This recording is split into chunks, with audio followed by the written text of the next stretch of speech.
Hi, this is Ann Seller and Jean Krebs broadcasting to you from Greater Ohio. Greater Ohio, with our Restoring Prosperity Initiative, has decided to start our travel blog where we speak to you on the lessons learned from the different communities that we visit for our Restoring Prosperity Initiative. Jean Krebs is the co-director of Greater Ohio, and I'm the project coordinator. So our last meeting was in Findlay that happened last Thursday, the 23rd of October, I believe, and we met with Findlay newspapers and the Findlay area newspapers, so Upper Sandusky, Delphus, Mount Vernon, a bunch of areas were represented. We probably had about 15 people there, and one of the issues that came up was from Mount Vernon and their brick streets. They're at the point right now where the brick streets are in disrepair and they either need to be repaired or paved over. Some people advocate keeping the brick streets, other people want them paved over. So we're kind of here to talk about the assets of brick streets and just assets in general for the local community and how we should try and use those assets. So Jean, what do you think about brick streets and if there's something that we should keep or pave over? A lot of communities are faced with this issue, and one of the key things that you need to remember is that you need to be careful about looking at this just for your short-term gains. You need to also look at your long-term benefits. And when you look at the brick street issue, you need to remember that, yes, there are a whole variety of environmental assets to the brick streets. Better water infiltration, less flooding, better stormwater management, a whole series of things. You can also end up, though, with better property values and a better attraction to that all-important creative class that we addressed first. Back in Florida a few years ago, a community decided to go ahead and, for environmental reasons, replace their asphalt street with a brick street. Better water infiltration. They're worried about their groundwater being depleted. Okay? Not much of an issue here in Ohio to the same degree. What they found out was that, much to their surprise, they assessed every house on the street money to go ahead and pay for the bricks. What they found out was they got twice that return back in increased housing values. And for those houses that were on the portion of the street where the bricks had replaced the asphalt, housing values went up twice as fast and twice as quickly as the houses that were on the asphalt portion still in that subdevelopment. So if you want to maintain high property values, a brick street, we believe, may have some assets. The second thing is that increasingly now companies are now finding that it used to be that you would have employees flock to where the company's located. What you're increasingly seeing is that companies now are in pursuit of that all-important creative class, the young and the restless, okay? That highly educated group that is now the brain power for the emerging companies in America. They keep their manufacturing plants up here in their head. These are not their ears, these are their smokestacks. Mm-hmm. And so they take their manufacturing plant with them wherever they go. Yeah. So the companies are now going, where are they naturally congregating? It's your peer group, okay?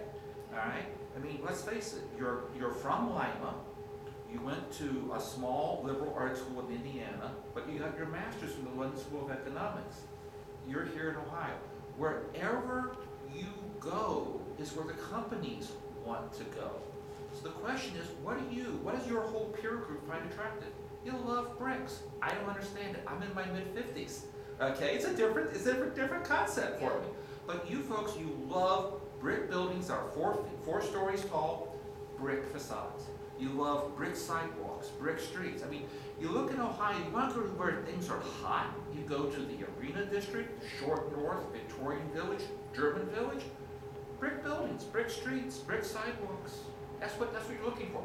So in the case of Mount Vernon, you may be paving over what may be one of your best long-term economic development assets. So even though the short-term costs might be higher, you're saying that long-term, the assets that you'll pay. Long-term, yeah. And I mean, you look at, here's the question I ask all of these communities, okay?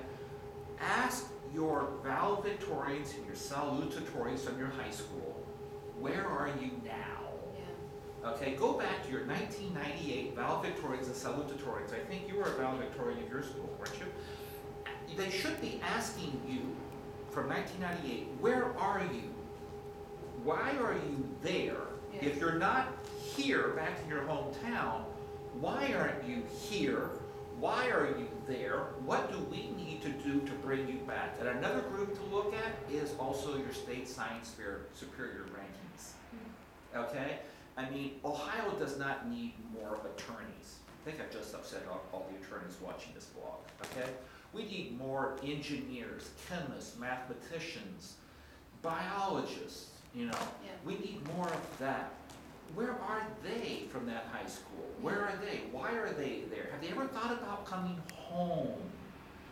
That's how you're going to create. So what do they find attractive? Do not look to see what, you know, somebody in their mid-50s finds attractive. Ask that next emerging economic powerhouse for Ohio.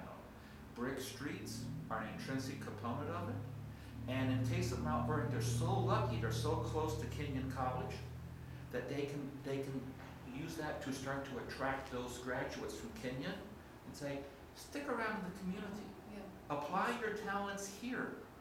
But what they want is brick streets, so how do we get it to them? Well, and so if brick streets are where it's at and you have these people in communities saying we should pave them over, I mean, what would be a strategic plan of action to try Contact us, and I'm happy to come in and talk to the city council.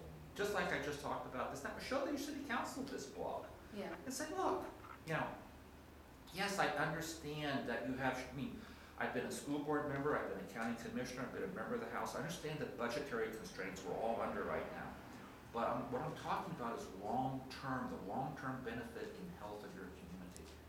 Okay? Yeah. And brick streets are like planting trees. It's a long-term investment, but you're so lucky, you already have wonderful brick streets. Do not pave them over. Do a real long-term in-depth analysis. And I think what you'll come back to is better property values like they found in Florida, and a way for your community to reinvigorate itself, to restore your prosperity. Restore prosperity. So that's probably a good note to end on. Yeah, there we have it. Restore prosperity. Keep your brick streets.